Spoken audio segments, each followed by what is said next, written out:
हे देवी तुलसी, आप मन को प्रसन्नता देने वाली, सुख और सौभाग्य प्रदान करने वाली हैं। आप मानसिक और शारीरिक बीमारियों को दूर करती हैं। मैं आपको प्रणाम करती हूँ। जय माँ तुलसी। जय श्री कृष्ण। आज चैत्र मास के शुक्ल पक्ष की द्वादशी तिथि है और आज कामदा एकादशी व्रत का पारण भी किया जाएगा। यानी जिन भक्तों ने कल कामदा एकादशी का व्रत रखा था, आज वे अपना व्रत खोलेंगे। आज का दिन बड़ा ही शुभ और मंगलकारी है।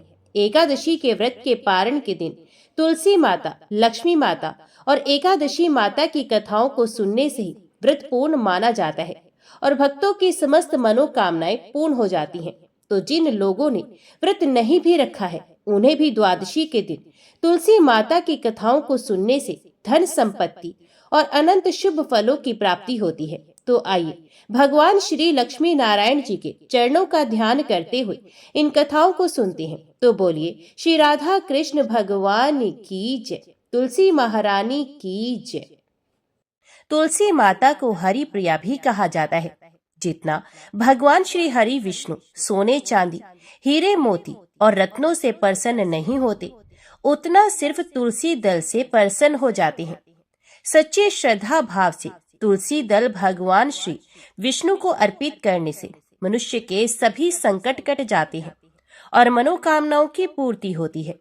शास्त्रों के अनुसार एकादशी के दिन तुलसी जी में कभी भी जल नहीं चढ़ाना चाहिए, क्योंकि तुलसी महारानी स्वयं एकादशी का निर्जल व्रत रखती हैं। लेकिन द्वादशी के दिन व्रत के पारण के समय तुलसी माता को जल अवश्य चढ़ाना चाहिए और पूरे विधि विधान से पूजा पाठ करके उनकी कथाओं को सुनकर ही अपना व्रत खोलना चाहिए।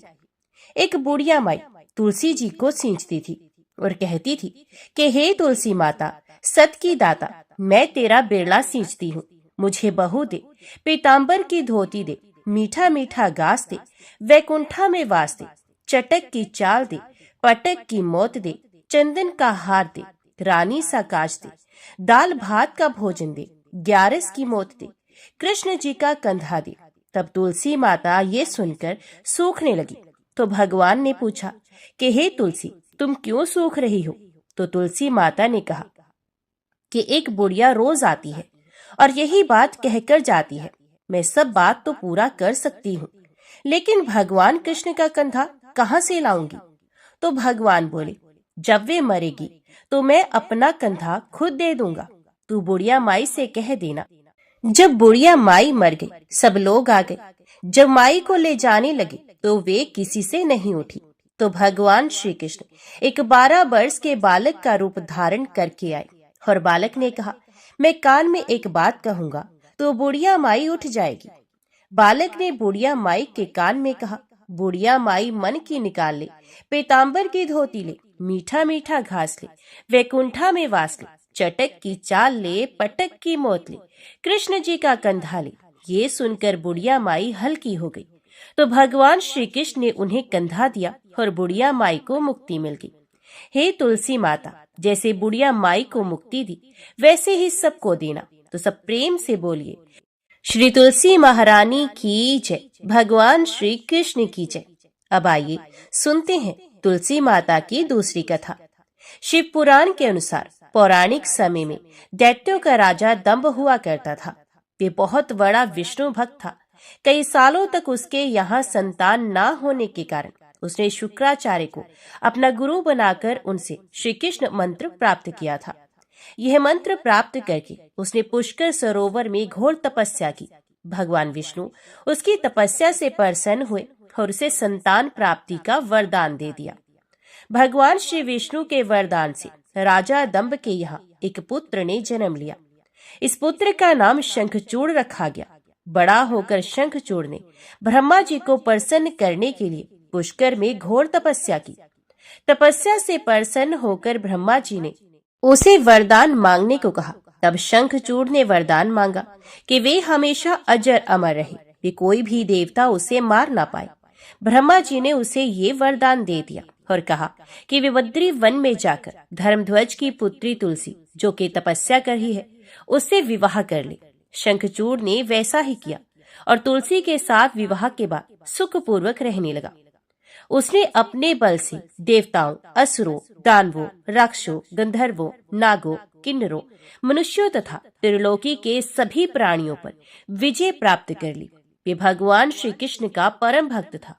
शंखचूड़ के अत्याचारों से सभी देवता परेशान होकर ब्रह्मा जी के पास गए और ब्रह्मा जी उन्हें भगवान विष्णु के पास ले गए।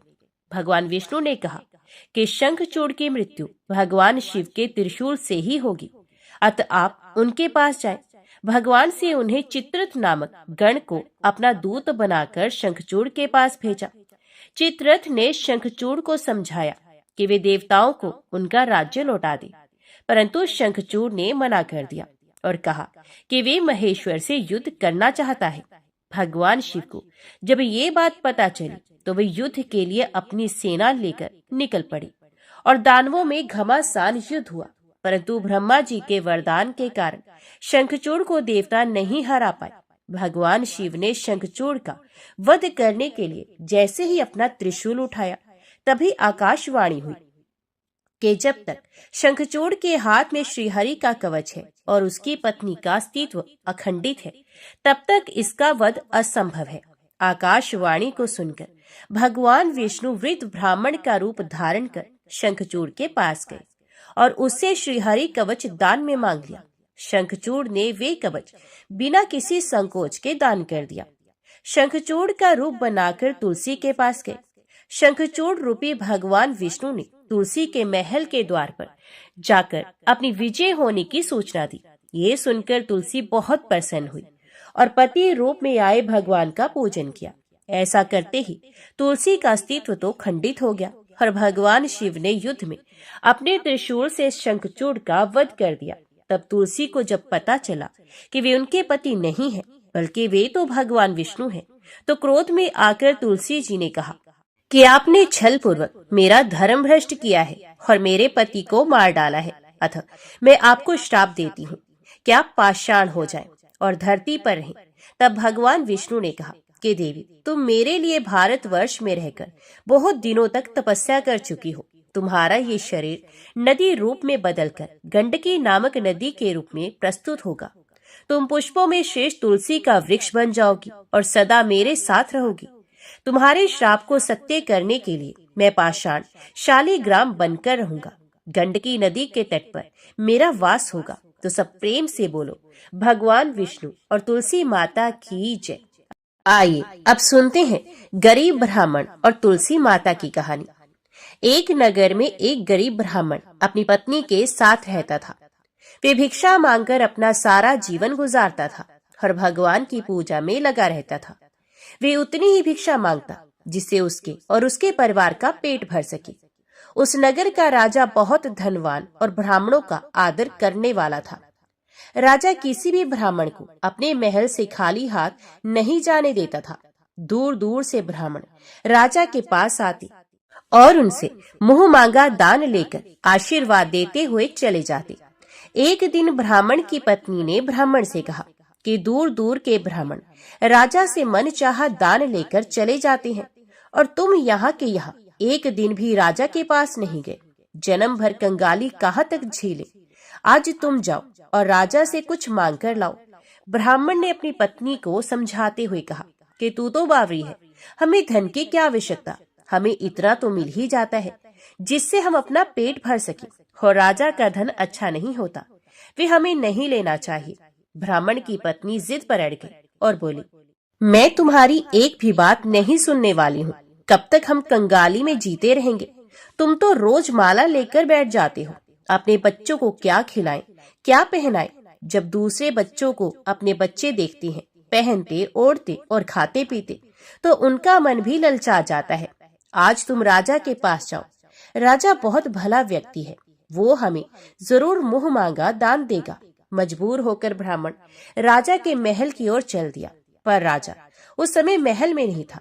ब्राह्मण को वापस लौटना पड़ा। दूसरे दिन ब्राह्मण की पत्नी ने ब्राह्मण को फिर से महल में भेजा, परंतु राजा फिर से महल में नहीं मिला। तीसरे दिन राजा महल में मिल गया और उसने ब्राह्मण का स्वागत सत्कार किया और उसे आसन पर बिठाया और 2 दिन ना मिल पाने के लिए क्षमा भी मांगी। राजा ने कहा, मैं आपकी क्या सेवा कर सकता हूँ? तो ब्राह्मण ने कहा, जो मैं मांगू तो आप दे सकेंगे। तो राजा ने कहा, हाँ कहिए, मैं आपकी क्या सेवा कर सकता हूँ।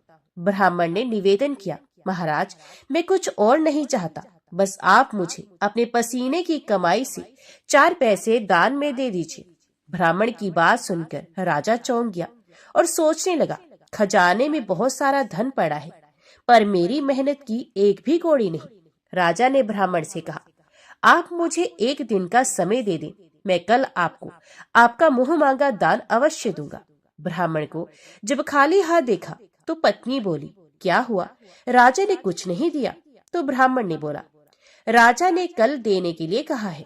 ब्राह्मण की पत्नी सोचने लगी, शायद इन्होंने बहुत सारा धन मांग लिया होगा और राजा को इसकी व्यवस्था करने में समय लग रहा होगा, इसलिए कल बुलाया है। दूसरी ओर राजा ने अपने राजसी कपड़े बदलकर फटे पुराने कपड़े पहने और मजदूर जैसा भेष बना लिया। जब राजा की पत्नी ने देखा और कारण पूछा तो राजा ने सब कुछ बताया। तो रानी बोली, मैं भी आपके साथ चलूंगी। राजा के हाँ कहने पर रानी भी पुरानी साड़ी पहनकर आ गई। इस प्रकार राजा और रानी मजदूरी की तलाश में शहर निकले। लोहारों के मोहल्ले में जाकर राजा ने आवाज लगाई, किसी को मजदूर चाहिए। तो आखिर एक लोहार ने उन्हें बुला ही लिया, जो पहिए पर हाल चढ़ाने की तैयारी कर रहा था।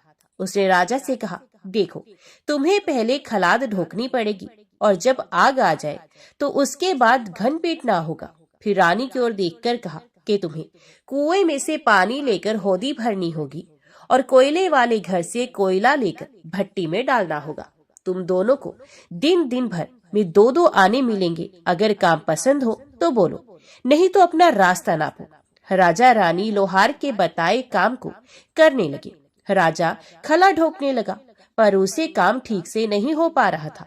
लोहार नाराज होकर राजा को ठीक से काम करने के लिए कहता, तो राजा जैसे तैसे अपना काम करने लगा।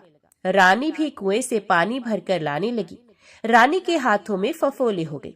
किसी तरह बड़ी कठिनाइयों से उसने पानी का हौद भरा। उसके बाद रानी कोयला लाकर भट्टी में डालने लगी। भट्टी में आग आने पर लोहार ने बाट भट्टी में से निकालकर पहिए पर जमाई और एक घन अपने हाथ में लेकर और एक राजा के हाथ में देकर कहा, देखो बारी बारी से घन इस पर पटकना, हाथ इधर उधर ना हो पाए। राजा जोर जोर से घन पटकने लगा, लेकिन उसका निशाना ठीक नहीं बैठता था।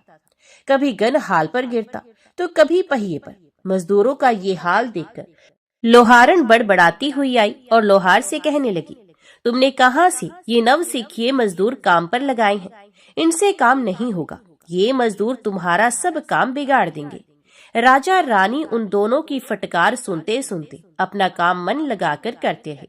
घन पटक पटक के राजा का शरीर पसीने से तर हो गया और जोर जोर से सांसें चलने लगी। रानी भी पानी भरते भरते और कोयला झकते झकते थक कर चूर हो गई। दोनों ने पूरे दिन बहुत मेहनत की। लोहार ने राजा रानी को 2-2 पैसे दिए, जिसे वे बड़ी खुशी से लेकर महल में आ गए। आज उन्हें पता चला कि मेहनत की कमाई कैसी होती है। राजा ने 4 पैसे अलग रख दिए और अगले दिन ब्राह्मण को बुलाकर उसे दे दिए। ब्राह्मण राजा को आशीर्वाद देकर घर लौटा और ब्राह्मणी से कहा, लो मैं राजा के हाथ से दक्षिणा ले आया हूँ। ब्राह्मणी खुश होकर दौड़ती हुई आई और जब उसने 4 पैसे देखे तो वे ठिठक कर रह गई और उन्हें दूर फेंक दिया। और वो जल भूनकर ब्राह्मण से बोली, तुम जैसे दरिद्र से राजा के यहाँ जाकर भी कुछ मांगा नहीं गया, शर्म भी नहीं आती। ये कहकर वे रूठकर चली गई और बहुत देर तक बड़बड़ करती रही। ब्राह्मण ने उन 4 पैसों को उठाकर तुलसी घर के पास रख दिया और सोचा, जब ब्राह्मणी शांत हो जाएगी तो जरूरत पड़ने पर उठा लेगी। परंतु कई दिनों तक पैसे वहीं रखे रहे और फूल बेलपत्र ऊपर से गिरकर मिट्टी में दब गए। ब्राह्मण और ब्राह्मणी दोनों ही उन सिक्कों के बारे में भूल गए। कुछ दिनों के बाद तुलसी घर में 4 पौधे उगाए। चारों पौधे बहुत सुंदर थे। ये देखकर ब्राह्मणी रोज उनमें पानी डालती। 4 महीने के बाद वे पौधे बड़े हो गए और उनमें फूल लगने लगे। फूल सूखने पर इनसे मोती झड़ने लगे। ब्राह्मण और ब्राह्मणी ने कभी मोती नहीं देखे थे। वे समझे कि कोई बीज है। हर रोज कई फूल झड़ते और बहुत मोती पूरे तुलसी घर में बिखर जाते। ब्राह्मणी उन मोतियों को समेटकर घर के एक कोने में डाल देती। इस तरह वहां मोतियों का ढेर लग गया। एक दिन एक सब्जी वाली आई। ब्राह्मणी को सब्जी लेनी थी, पर उसके पास पैसे नहीं थे। उसने सब्जी वाली से कहा, क्या तुम इन चमकदार चीजों के बदले सब्जी दे सकती हो? सब्जी वाली ने देखा और वे पहचान गई, ये तो मोती हैं। उसने खुशी खुशी ब्राह्मणी को उन मोतियों के बदले उसकी मनपसंद सब्जी दे दी। अब से हर रोज ऐसा ही होने लगा। ब्राह्मणी और सब्जी वाली दोनों खुश थे। सब्जी वाली ये सोचकर खुश थी कि मुझे एक पैसे की तरकारी के बदले हजारों का माल मिल रहा है, और ब्राह्मणी ये सोचकर खुश थी कि इन चीजों के बदले सब्जी मिल जाती है। इस प्रकार कई महीने बीत गए। उधर राजमहल में कई राजहंस थे जो मोती चुगते थे। राजा का ये नियम था कि जब राजहंस मोती चुग लेते थे, इसके बाद ही राजा और उनका परिवार भोजन करता था। एक समय बाद राजा का सारा धन उन मोतियों और दान देने में खर्च हो गया। अब राजा को मोती खरीदने के पैसे तक नहीं बचे। ये खबर पूरे नगर में फैल गई। ब्राह्मण और ब्राह्मणी को जब ये पता चला तो उन्होंने यही विचार किया कि राजा बहुत दानी और नेक दिल इंसान है। उसने अपना सब कुछ दान कर दिया, यहाँ तक कि शायद उनके पास खाने को भी कुछ नहीं है। ऐसे हालात में हमें उन लोगों की सहायता करनी चाहिए। तो ब्राह्मण ने कहा, अगर तू कहे तो इसमें से कुछ कुछ बीज राजा को दे दूं। तो ब्राह्मणी कहती है, इससे सब्जी और खाने की चीजें मिल जाती है। ब्राह्मणी ने कहा, हाँ, मैं रोज इसके बदले सौदा लिया करती हूँ। ऐसा कहकर ब्राह्मणी एक टोकरी बीज भर लाई। ब्राह्मण राजा के पास पहुंचा और उसे वे मोती दिए और राजा को सारी बात बताई। राजा उन मोतियों को देखकर चौंक गया। उसने मोती राजहंस को दिए और राजहंस उन्हें चुगने लगा। ये देखकर राजा ने ब्राह्मण से कहा, एक एक मोती सैकड़ों रुपयों का है। सच बताएं, आपके पास इतने मोती आए कहाँ से? ब्राह्मण बोला, महाराज, ऐसे तो हमारे घर पर बहुत से हैं। और राजा को पूरी बात बताई। राजा अपने मंत्रियों के साथ ब्राह्मण के घर पहुंचे और उन चारों पेड़ों को देखा। पूछताछ में उन सिक्कों वाली बात सामने आ गई। जब पेड़ों को देखा तो उनकी जड़ के पास वही सिक्के चिपके हुए थे। आज ब्राह्मण और ब्राह्मणी को मालूम हुआ कि उनके पास लाखों करोड़ों की दौलत है, जिसे वे सादा बीज समझते हैं। ब्राह्मण ने सोचा कि मेरे लिए ये धन किस काम का। ऐसा सोचकर ब्राह्मण ने सारे मोती राजा को दान में दे दिए। राजा की आंखें खुल गई। मेहनत के धन की कीमत उन्हें मालूम पड़ गई। उस दिन राजा ने प्रण लिया कि मैं खजाने के पैसों से एक भी पैसा अपने खर्च में नहीं लगाऊंगा। अपना खर्च मेहनत करके चलाऊंगा। खजाने और ब्राह्मण के दान से राजा ने जनता के हित में कई धर्म कार्य शुरू किए। सब प्रेम से बोलिए, तुलसी माता की जय। आइए अब तुलसी माता की अगली कथा को सुनते हैं। इस कथा को सुनने से एकादशी के व्रत का संपूर्ण फल मिल जाता है। किसी समय एक कुटुंब में ननद तथा भाभी साथ साथ रहती थी। ननद का विवाह अभी नहीं हुआ था। वे तुलसी के पौधे की बहुत सेवा किया करती थी, लेकिन उसकी भाभी को ये सब बिल्कुल पसंद नहीं था। जब कभी उसकी भाभी को अत्यधिक क्रोध आता तो वे उसे ताना देते हुए कहती कि जब तुम्हारा विवाह होगा तो मैं तुलसी ही बारातियों को खाने में दूंगी और तुम्हारे दहेज में भी तुलसी ही दूंगी। कुछ समय बीत जाने पर ननद का विवाह पक्का हुआ। विवाह के दिन भाभी ने अपने कथन के अनुसार बारातियों के सामने तुलसी का गमला फोड़ दिया और खाने के लिए कहा। तुलसी की कृपा से ये फूटा हुआ गमला अनेकों स्वादिष्ट पकवानों में बदल गया। भाभी ने गहनों के नाम पर तुलसी की मंजरी से बने गहने पहना दिए। वे सभी सुंदर सोने जवाहरात में बदल गए। भाभी ने वस्त्रों के स्थान पर तुलसी का जनेऊ रख दिया। वे रेशमी तथा सुंदर वस्त्रों में बदल गया। ननद की ससुराल में उसके दहेज की बहुत प्रशंसा की गई। ये बात भाभी के कानों तक भी पहुंची। उसे बहुत आश्चर्य हुआ। उसे अब तुलसी माता की पूजा का महत्व समझ में आ गया। भाभी की एक लड़की थी। वे अपनी लड़की से कहने लगी कि तुम भी तुलसी माता की सेवा किया करो, तुम्हें भी बुआ की तरह ही फल मिलेगा। वे जबरदस्ती अपनी लड़की से सेवा करने को कहती, लेकिन लड़की का मन तुलसी सेवा में नहीं लगता था। लड़की के बड़े होने पर उसके विवाह का समय आता है। तब भाभी सोचती है कि जैसा व्यवहार मैंने अपनी ननद के साथ किया था वैसा ही मैं अपनी लड़की के साथ भी करती हूँ, तो ये भी गहनों से लद जाएगी और बारातियों को खाने में पकवान मिलेंगे। ससुराल में इसे भी बहुत इज्जत मिलेगी, ये सोचकर वे बारातियों के सामने तुलसी का गमला फोड़ देती है। लेकिन इस बार गमले की मिट्टी मिट्टी ही रहती है। मंजरी तथा पत्ते भी अपने रूप में ही रहते हैं। जनेऊ भी अपना रूप नहीं बदलता है। सभी लोग और बारातियों द्वारा भाभी की बुराई की जाती है। लड़की के ससुराल वाले भी लड़की की बुराई करते हैं। भाभी कभी ननद को नहीं बुलाती थी। भाई ने सोचा मैं बहन से मिलकर आता हूँ। उसने अपनी पत्नी से कहा और कुछ उपहार बहन के पास ले जाने की बात कही। तो भाभी ने थैले में ज्वार भरकर कहा कि कुछ नहीं है, तुम यही लेकर जाओ। वे दुखी मन से बहन के पास चला गया। ये सोचता रहा कि कोई भाई अपनी बहन के घर ज्वार कैसे लेके जा सकता है। ये सोचकर वे एक गौशाला के पास रुका और ज्वार का थैला गाय के सामने पलट दिया। तभी गाय पालने वाली ने कहा कि आप गाय के सामने हीरे मोती तथा सोना क्यों डाल रहे हो। तो भाई ने सारी बात उसे बताई और धन लेकर खुशी से अपनी बहन के घर की ओर चल दिया। दोनों बहन भाई एक दूसरे को देखकर अत्यंत प्रसन्न होते हैं। तो सब प्रेम से बोलिए तुलसी माता की जय। आइए अब सुनते हैं तुलसी माता की कथा। एक समय देवराज इंद्र संपूर्ण लोकपालों तथा ऋषियों से घिरे हुए अपनी सुधर्मा सभा में बैठे थे। वह सिद्ध और विद्याधरगण उनकी विजय के गीत गा रहे थे। इसी समय परम बुद्धिमान देवेंद्र गुरु महाभाग बृहस्पति जी अपने शिष्यों के साथ देव सभा में पधारे। उन्हें उपस्थित देख देवताओं ने सहसा उनके चरणों में मस्तक झुकाया। इंद्र ने भी देखा गुरुदेव बृहस्पति आगे खड़े हैं, किंतु इंद्र की बुद्धि राजमद से दूषित हो रही थी। इसलिए उन्होंने गुरु के प्रति ना तो आदर युक्त वचन कहा, न उन्हें बुलाया, न बैठने को आसन दिया और न जाने को कहा। खोटी बुद्धि वाले इंद्र को राज्य के मद से उन्मत्त जानकर देवताओं के आचार्य बृहस्पति कुपित हो वहां से अंतर ध्यान हो गए। उनके चले जाने पर देवताओं के मन में बड़ा खेद हुआ। यक्ष, नाग, गंधर्व तथा ऋषिगण भी उदास हो गए। नृत्य और गीत समाप्त होने पर जब इंद्र सचेत हुए तब उन्होंने तुरंत देवताओं से पूछा, महातपस्वी गुरुदेव कहाँ चले गए। तब नारद जी ने देवराज इंद्र से कहा, बलसूदन, निस्संदेह आपके द्वारा गुरु की अवहेलना हुई है। गुरु के अनादर से राज्य अपने हाथ से चला जाता है। अतः आप सब प्रकार से प्रयत्न करके गुरु से अपने अपराध के लिए क्षमा प्रार्थना कीजिए। महात्मा नारद की ये बात सुनकर इंद्र सहसा सिंहासन से उठकर खड़े हो गए और उन सभी सभासदों को साथ लेकर बड़ी उतावली के साथ गुरु के निवास स्थान पर गए।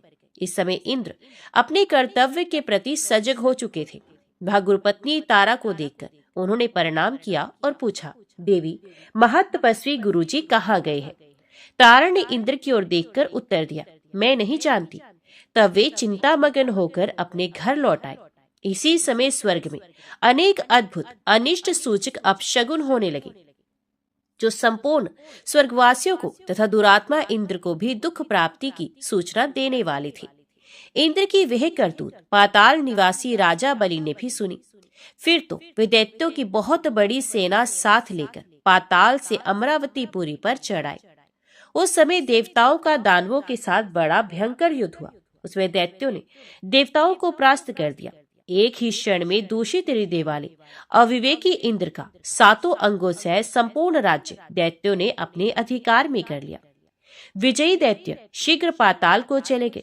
शुक्राचार्य की कृपा से ही दैत्यगण विजयी हुए थे। इंद्र की राज्य लक्ष्मी नष्ट हो चुकी थी, इसलिए देवताओं ने भी सर्वथा उनका त्याग कर दिया।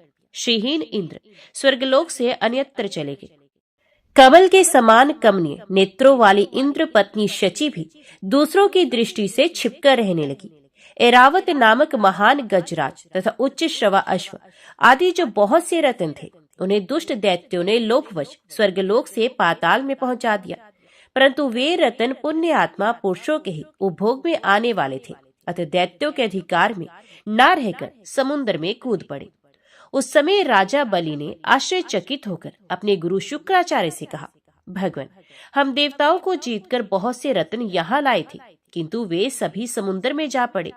ये तो बड़ी अद्भुत बात है।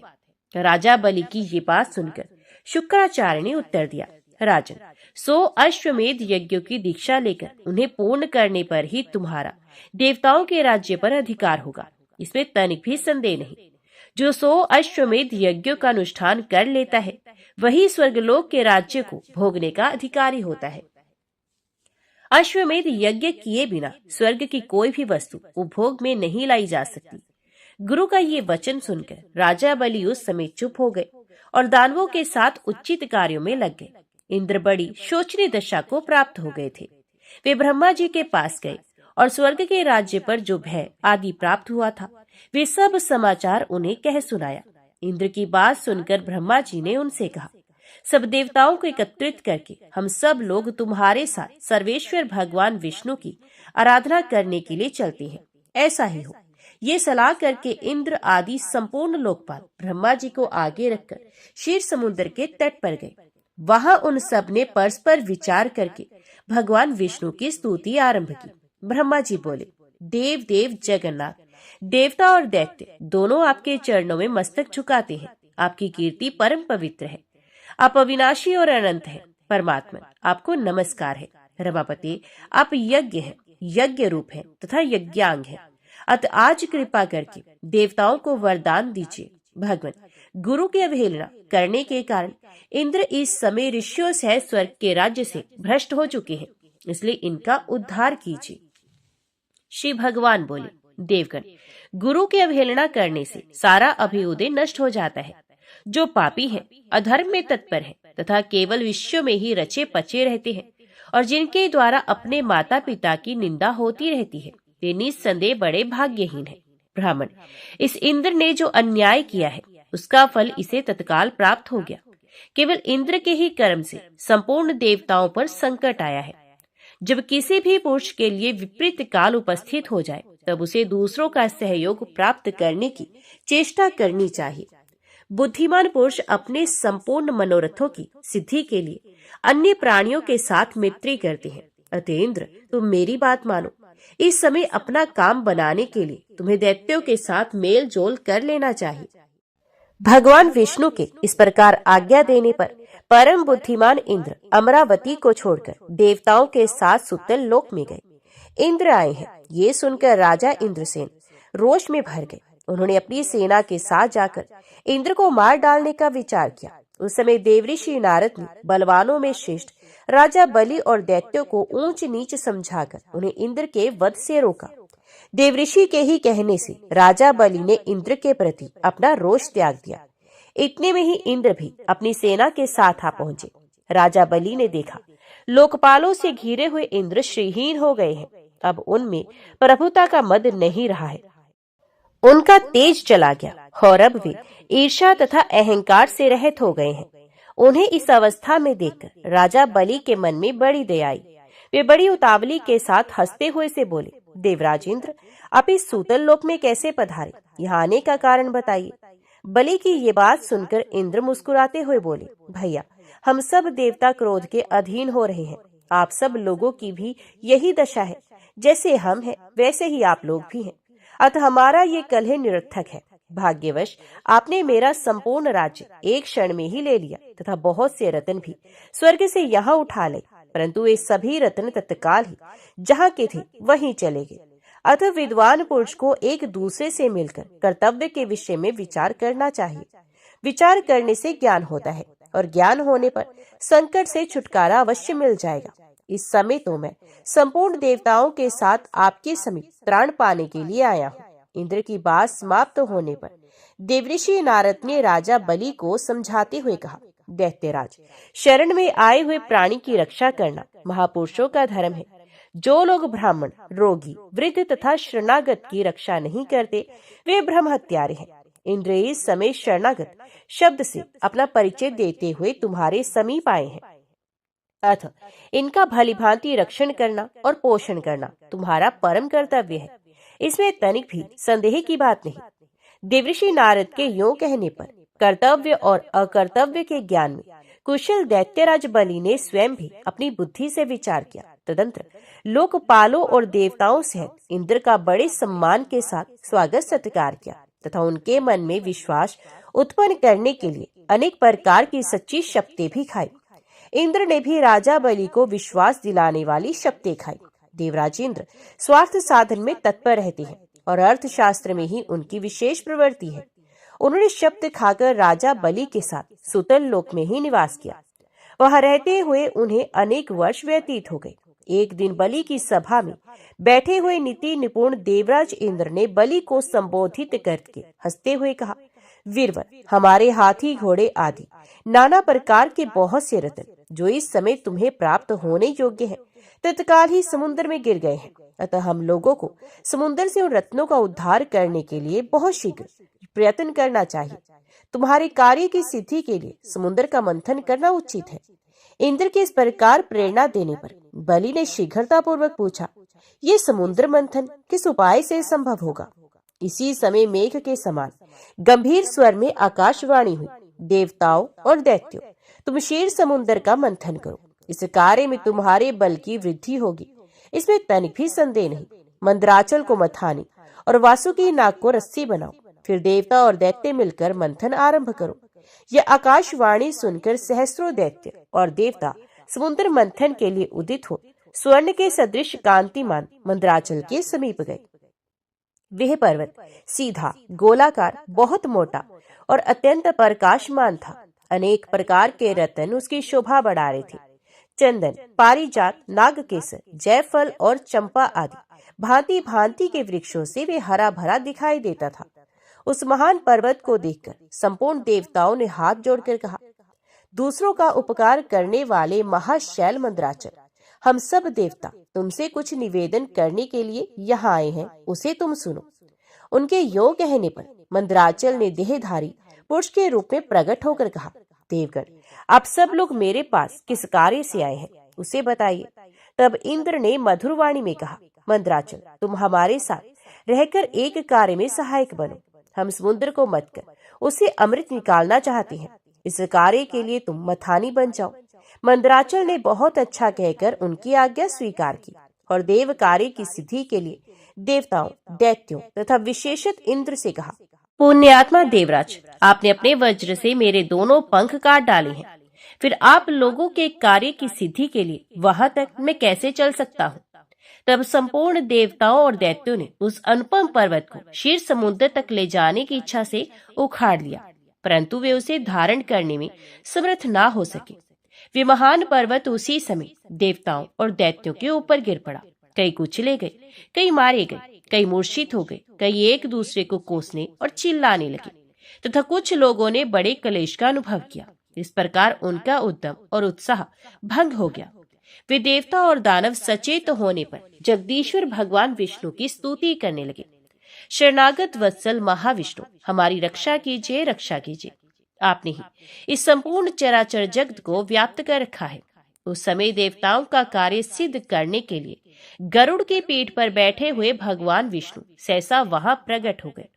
वे सबको अभय देने वाले हैं। उन्होंने देवताओं और दैत्यों की ओर दृष्टिपात करके खेल खेल में ही उस महान पर्वत को उठाकर गरुड़ की पीठ पर रख लिया। फिर वे देवताओं और दैत्यों को क्षीर समुद्र के उत्तर तट पर ले गए और पर्वत श्रेष्ठ मंदराचल को समुद्र में डालकर तुरंत वहां से चल दिए। तदंतर सब देवता दैत्यों को साथ लेकर वासुकी नाग के समीप गए और उनसे भी अपनी प्रार्थना स्वीकार कराई। इस प्रकार मंदराचल को मथानी और वासुकी नाग को रस्सी बनाकर देवताओं और दैत्यों ने क्षीर समुद्र का मंथन आरंभ किया। इतने में ही वे पर्वत समुद्र में डूबकर रसातल को जा पहुंचा।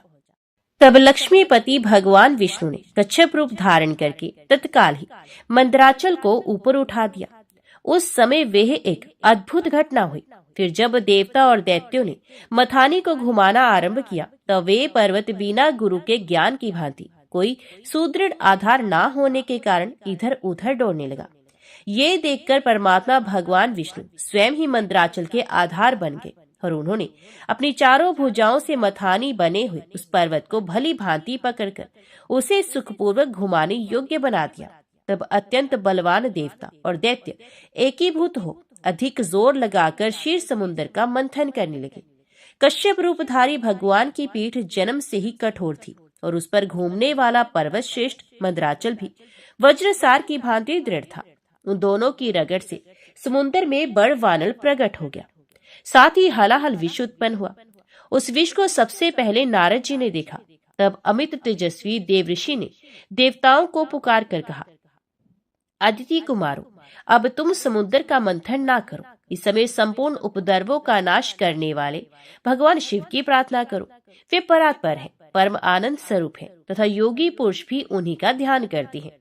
देवता अपने स्वार्थ साधन में संलग्न हो समुद्र मथ रहे थे। ये अपनी ही अभिलाषा में तन्मय होने के कारण नारद जी की बात नहीं सुन सके।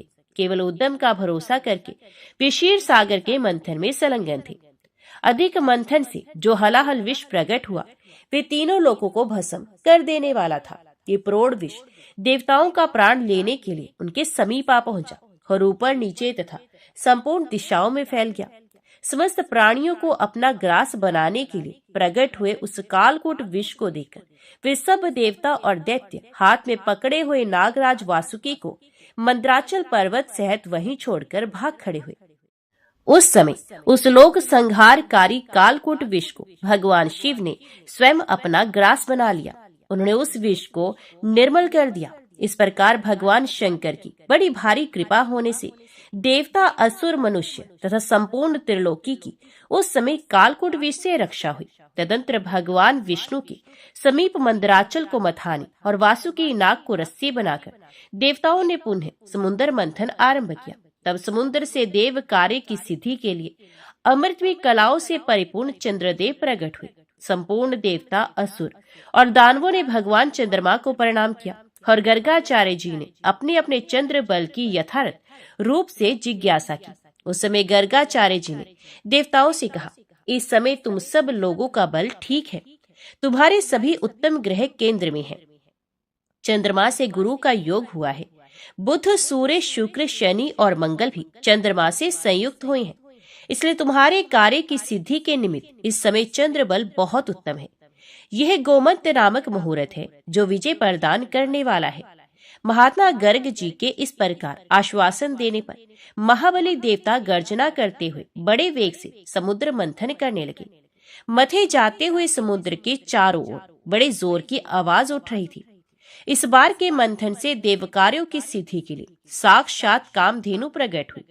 उन्हें काले, श्वेत, पीले, हरे तथा लाल रंग की सैकड़ों गायों ने घेरा हुआ था।